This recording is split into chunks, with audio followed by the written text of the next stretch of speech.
ان کے ساتھ انہی میں سے شمار ہوں گے۔ ان اللہ لا یہدی القوم الظالمین۔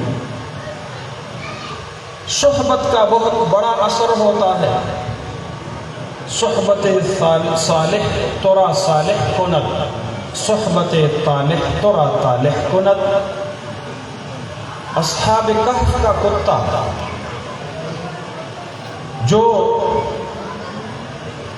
اصحاب کہف دقیانوس نامی ظالم اور بے دین بادشاہ سے چھپنے کی خاطر اور ان کے مظالم سے نجات پانے کی خاطر اصحاب کہف کی جو چھوٹی سی جماعت تھی، جو جوانوں کی جماعت تھی، جوان تھے انہم فتیہ، نوجوان تھے، اسی لیے تو بے دینی سے بغاوت کی، اسی لیے تو دقیانوس کے مظالم سے انکار کیا، اسی لیے تو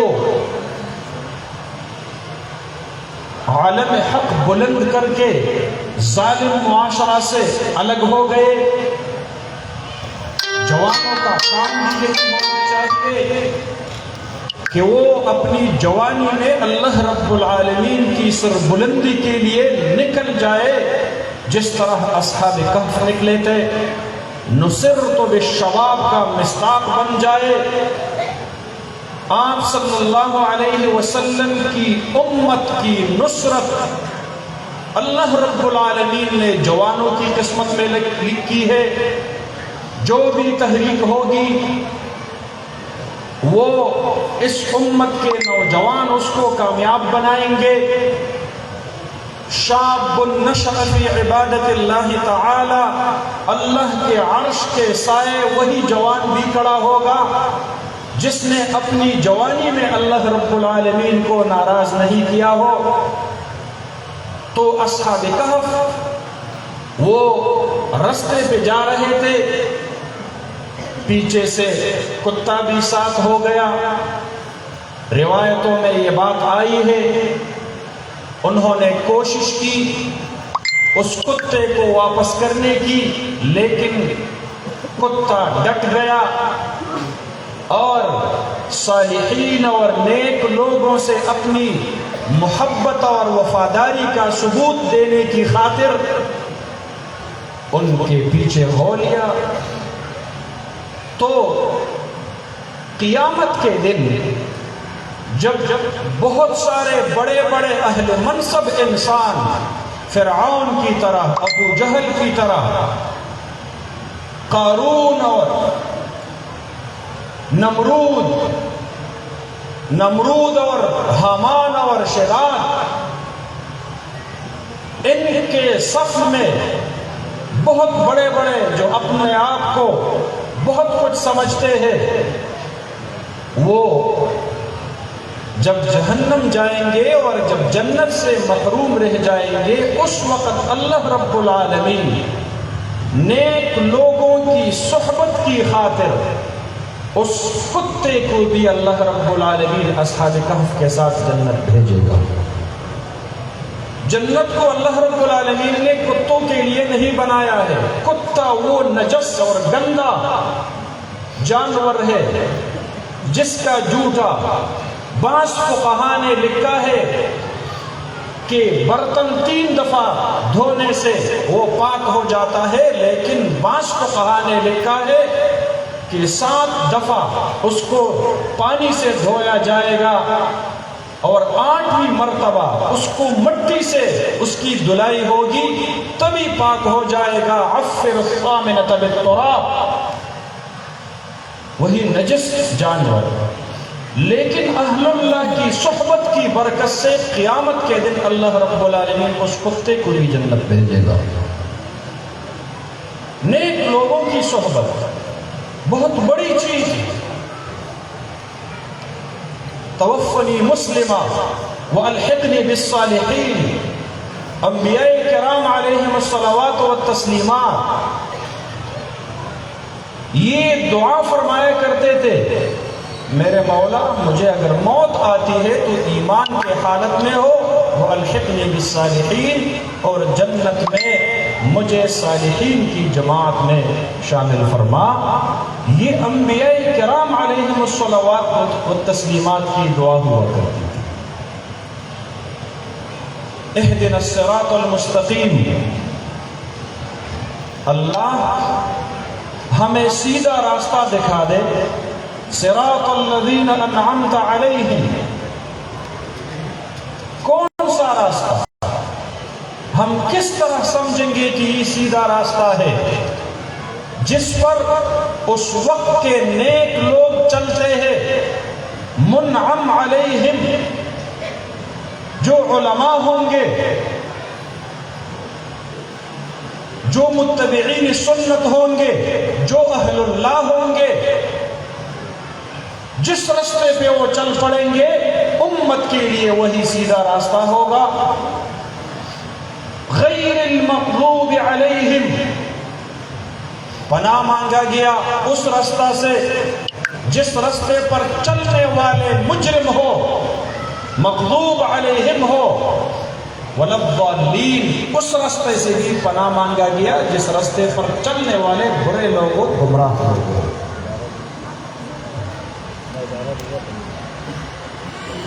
ہر نماز میں، ہر رکعت میں ہم اللہ رب العالمین سے یہی دعا مانگتے ہیں، میرے مولا مجھے پاک لوگوں کے راستے پہ چلنے کی توفیق عطا فرما. ہر رکعت میں اللہ سے ہم یہ دعا مانگتے ہیں.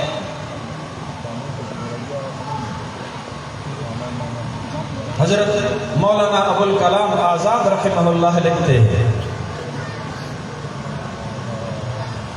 کہ اپنے وقت کے اہل اللہ کو دیکھو،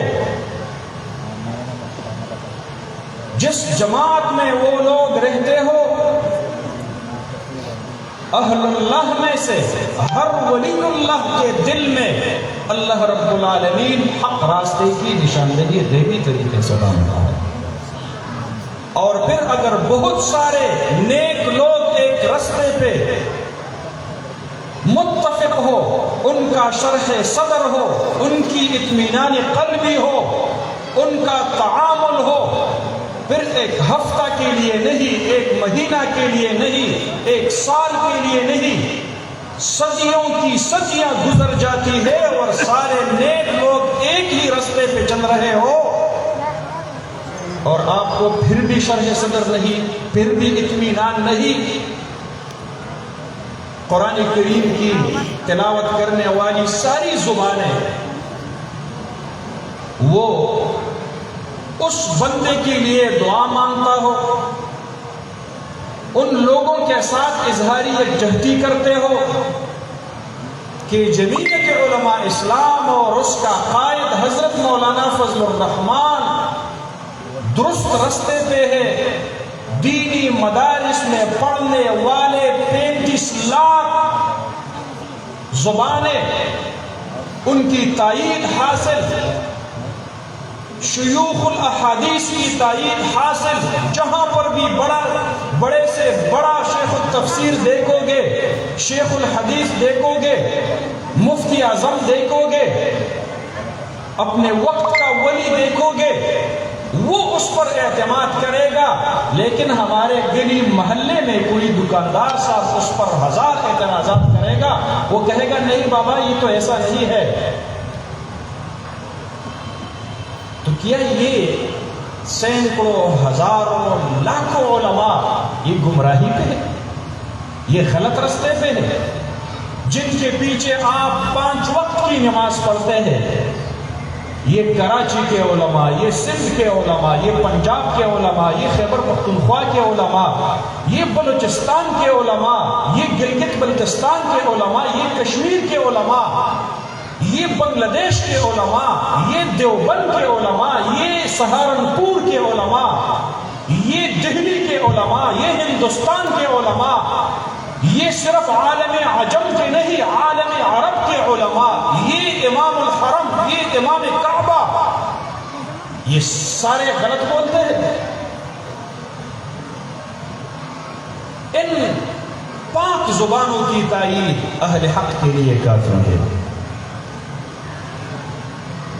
بد کردار اور متعفن لوگ، شرابی اور بد زبان لوگ، وہ لاکھ ہمارا برا کہے ہمیں کوئی پرواہ نہیں جب اہل حق کی تائید ہمارے ساتھ شامل ہو۔ ہمارے لیے ان اہل حق کی تائید کافی ہے۔ من یرتد منکم عن دینہ فسوف یأتی اللہ بقوم یحبهم ویحبونه۔ اگر آپ دین سے پھیر جاؤ گے پھر اللہ رب العالمین نے تو اس دین کی رکھوالی کرنی ہے، اس کے لیے اللہ رب العالمین یستبدل قوما غیرکم، آپ کی جگہ اللہ رب العالمین کسی اور قوم کو یہ ذمہ داری سونپے گا۔ البتہ ان اہل حق کی جماعت کی کچھ نشانیاں اللہ رب العالمین نے ان آیات کریمہ میں بیان فرمائی ہے۔ یحبهم ویحبونه، اللہ رب العالمین ان اہل حق کی جماعت کے ساتھ محبت فرمائے گا۔ اللہ کی محبت کی علامت یہ دینی علوم ہے، من یرد اللہ بہ خیرا یفقہہ فی الدین۔ اہل حق کی جماعت کی پہلی نشانی یہ ہے اس میں علماء ہوں گے، دینی علوم رکھنے والے سینے ہوں گے۔ وَيُحِبُّونَ، اور اہل حق کے یہ لوگ اللہ سے محبت کریں گے تو اللہ کے ساتھ محبت کی نشانی قرآن ہی نے بتلائی ہے۔ قُلْ إِن كُنتُمْ تُحِبُّونَ اللَّهَ فَاتَّبِعُونِي۔ اہل حق کی یہ جماعت ان میں بنسبت اور لوگوں کے اتباع سنت زیادہ ہوگا۔ یہاں پر داڑھیوں والے زیادہ ہوں، پگڑیوں والے زیادہ ہوں، متبعین سنت زیادہ ہوں۔ اذلۃ علی المؤمنین، مومنوں کے حوالے سے بڑے نرم دل ہوں گے، بڑے عاجز و انکساری کے ساتھ ان سے ملیں گے۔ مومنوں کے لیے ہو حلقہ یاراں تو بڑے شمس کی طرح نرم، ہو رسم حق و باطل تو فولاد ہے مومن۔ مومنوں کے لیے بریشم، موم کی طرح نرم، مومنوں پر ترس کھانے والے بھی یہی ہوں گے، مومنوں کا خیر مانگنے والے بھی یہی ہوں گے، مومنوں کے غمخوار بھی یہی ہوں گے، مومنوں کے خیرخواہ بھی یہی ہوں گے۔ آج آپ دیکھ رہے ہیں پاکستان میں ہم سالانہ 1,00,000+ حفاظ قرآن کریم پاکستانیوں کو تحفے میں دے رہے ہیں۔ ہمارے دینی اداروں میں آپ کے بچے پڑھ رہے ہوتے ہیں، ہمارا کوئی کرائیٹیریا اس حوالے سے نہیں ہوتا کہ جس کا باپ وہ ہائی لیول کلاس سے تعلق رکھتا ہو، اتنا مالدار ہو، اس کرائیٹیریا کا ہو، صرف اس کے بچے کو حفظ قرآن میں داخلہ ملے گا۔ مڈل کلاس والے، غریب لوگ، ریڑھی بان، دیہاڑی دار، مزدور، ان لوگوں کو، ان کے بچوں کو ہمارے مدارس میں داخلہ نہیں ملے گا؟ نہیں، ایسا نہیں ہے۔ پاکستان کے عصری تعلیمی نظام کو دیکھو، کچھ بچے غریب ہوتے ہیں، سرکاری اسکولوں میں پڑھتے ہیں، کچھ بچوں کے والدین مڈل کلاس سے تعلق رکھتے ہیں،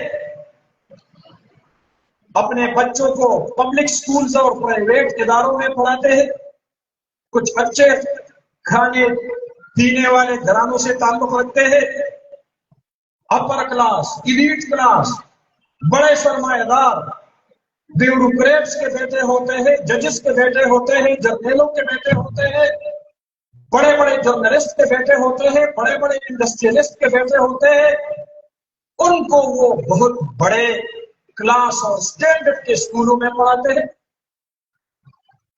اب ہمارے تعلیمی نظام نے اس امت کے بچوں کو غربت کی بنیاد پر 3 طبقات میں تقسیم کیا۔ جب یہ بچہ